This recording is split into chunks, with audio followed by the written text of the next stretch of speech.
Hello everyone! Good morning, good evening, good day. Today I will have to tour you here in the rooftop.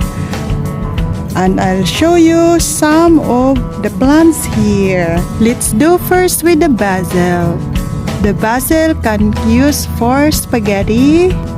And this one for Chinese bamboo lucky plant. And this one here are the tiny cactus. This one I planted. Amazing one.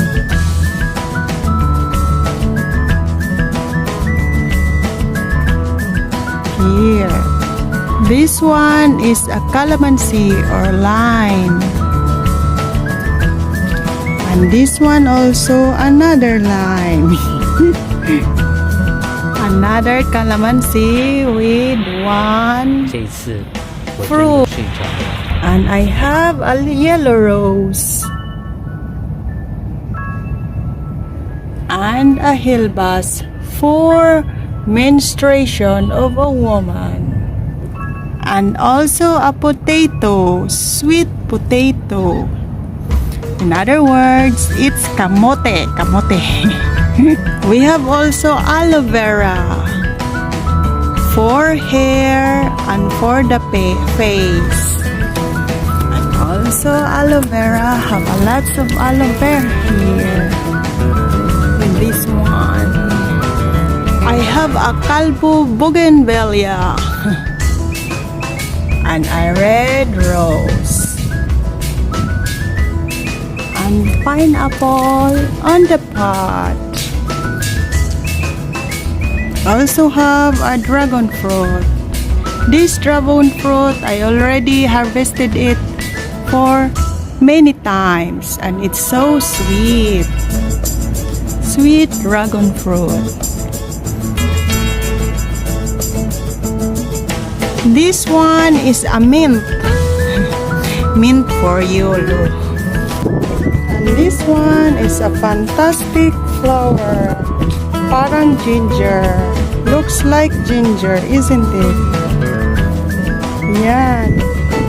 A lot of turns. And also this one. Ibangka. And also this one. Fantastic, isn't it?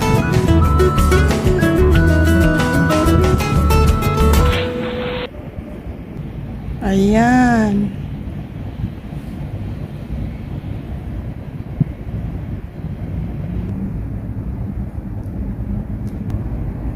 Kakaiba. One, the color of the flower of this one is yellow, but this time no flower.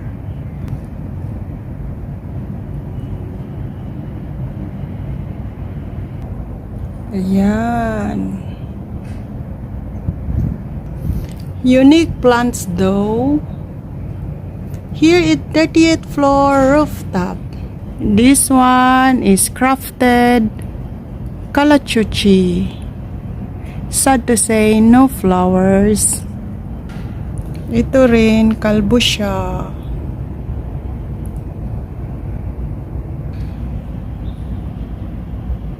O, diba?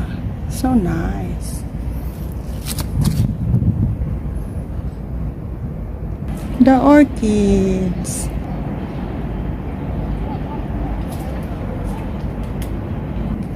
I hope guys you like the rooftop here.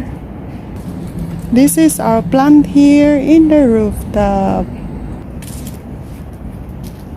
The bonsai plant of my boss. They are growing here for many years. I guess 20 years already. Every now and then, my boss changed the soil. Like every year, he changed soil to make the plants more healthy growing.